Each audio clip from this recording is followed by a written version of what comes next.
तो बेटा आज हम न्यू चैप्टर स्टार्ट कर रहे हैं, environment and sustainable development. Environment word तो आपने सुना ही होगा। एनवायरनमेंट इज पर्यावरण, हमारे आसपास की जो सब चीजें हैं जिन पे हम डिपेंड हैं, हवा, धूप, पानी, ये तीन मेन चीजें हैं। अगर ये हमारे आसपास अवेलेबल ना हो तो शायद ही हम लोग सरवाइव कर पाए इस अर्थ के ऊपर। जैसा कि हमारे बहुत सारे ग्रह हैं जिसमें से एक पृथ्वी है, और सिर्फ पृथ्वी ही एक ऐसा हमारा ग्रह है जहाँ पर लाइफ सरवाइव होती है, क्योंकि यहाँ पर जो बैलेंस है चीज़ों का, हवा, पानी, धूप का, वो इतना है, सफिशिएंट है कि जिससे इजीली हम लोग सरवाइव कर लेते हैं। और सब जगह पे कोई चीज़ ज़्यादा है, कोई चीज़ कम है, इसलिए वहाँ पे आज तक भी कहीं लाइफ सरवाइव नहीं हो पाई है। ठीक है ना। तो मीनिंग ऑफ एनवायरनमेंट सबसे पहले हम डिस्कस करेंगे जो हमारा टॉपिक है in this chapter, that was meaning of environment. Meaning of environment means it is defined as the total planetary inheritance and the totality of all resources. Environment is the sum total of external forces which surround us. It includes all the biotic and abiotic factors that influence each other. Biotic means birds, animals, plants, forest, fisheries जिनमें जान होती है।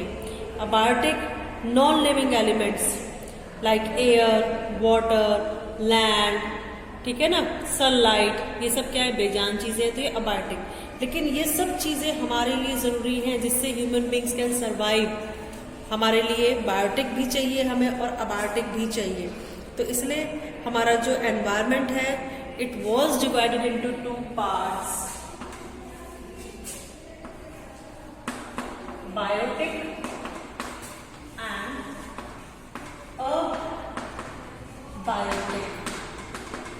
Biotic and abiotic. Now come to the next topic, that was function of environment. Function of environment में हमारे पास क्या क्या आता है बेटा? First is provide resources for production.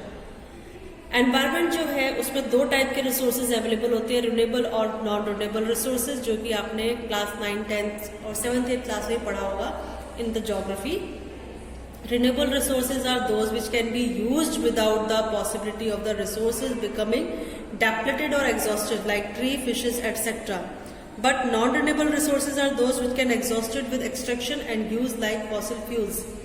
The natural resources provided by the environment are used as inputs for production. Renewable resources तो वो होते हैं जिनमें हमें मतलब कोई ये नहीं है कि दोबारा नहीं मिलेंगे, वो अगर खत्म हो जाता फिर दोबारा हम उन्हें इजीली जनरेट कर सकते हैं। बट नॉन रिन्यूएबल रिसोर्सेज अगर एक बार खत्म हो जाते हैं तो उनको दोबारा से रीजनरेट करना is not a very easy task. और कुछ नेचुरल रिसोर्सेज है those we are using for the production function. Environment assimilates waste. The process of production and consumption जो हमारा प्रोसेस है इसमें बहुत सारी चीजें ऐसी हैं जिसको हम वेस्ट भी करते हैं। Lost of wastage are there and which is absorb by the environment, और जिसे एनवायरमेंट एब्जॉर्ब करता है। ठीक है। Environment sustains life, some basic necessities of life क्या है, सन, सॉइल, वाटर, एयर, ये सब हमारा पार्ट ऑफ एनवायरमेंट है। और अगर ये चीज हमारे यहाँ प्रॉपर रेशियोज में अवेलेबल नहीं होगी तो हम सोच भी नहीं सकते अपनी लाइफ सर्वाइव करने के बारे में। It provide aesthetic services also. Environment includes land, forest, water bodies, rainfalls, air, atmosphere etcetera. People enjoy the scenic beauty of these elements like that of hill station. Such elements help in improving quality of life also. Fine. फिर next हमारा आता है environmental crisis. Environmental crisis क्या होते हैं? Environmental crisis मतलब when the situations are fail to perform their functions in a proper manner, तो that is called environmental crisis.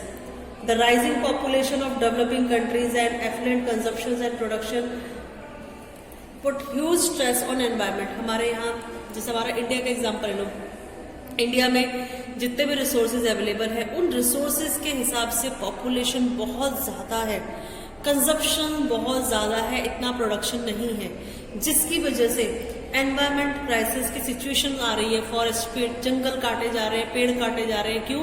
क्योंकि जब लोग हैं तो रहेंगे भी, घर चाहिए रहने के लिए, तो फॉरेस्ट्री खत्म हो रही है, डिफॉरेस्टेशन बहुत ज्यादा हो रहा है, जिससे जो मिट्टी है उपजाऊ मिट्टी खत्म होती जा रही है। उपजाऊ मिट्टी कैसे होती है भाई? फॉरेस्ट की जड़ें होती है, पेड़ों की जड़ें होती है, वो मिट्टी को पकड़ के रखती है। हम पेड़ ही काट देंगे तो मिट्टी को कौन पकड़ेगा? बारिश आएगी, तेज बारिश आएगी, जो उपजाऊ मिट्टी होती है, जो ऊपर ही होती है, पूरी तुरंत बहती चली जाएगी। तो मोस्टली लैंड बिकम क्या बन जा रहे हैं, जिसमें हम इजीली कोई भी चीज प्रोड्यूस नहीं कर सकते। फाइन। अनफर्टिलिटी, फर्टिलिटी से हम अनफर्टिलिटी में कन्वर्ट हो रहे हैं।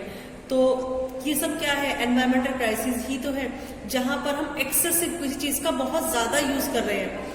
Population explosion and advent of industrial revolutions. Population explosion, population बहुत तेजी से बढ़ रही है, इंडस्ट्रीज बहुत तेजी से बढ़ रही है, जिसकी वजह से एनवायरमेंटल क्राइसिस आ रहा है। Extensive extension of renewable and non renewable resources, renewable और नॉन रिन्यूएबल रिसोर्सेज का बहुत ज्यादा एक्सेसिव यूज है, इसकी वजह से भी हमारा एनवायरमेंटल क्राइसिस इंक्रीज हो रहा है। एक्सटिंक्शन ऑफ मेनी रिसोर्सेज का जो यूज है that was so many एक्सटेंटिव। Air and water pollute, हम लोग दिख रहा है कि because of industries, because of vehicles, air pollution बहुत ज्यादा इंक्रीज हो रहा है। And water pollute also because of industries के आने से वाटर पॉल्यूशन भी हमारा क्या होता है? राइज हो रहा है, इंक्रीज हो रहा है। फाइन। तो these are the situations because of that environmental crisis arise in our country,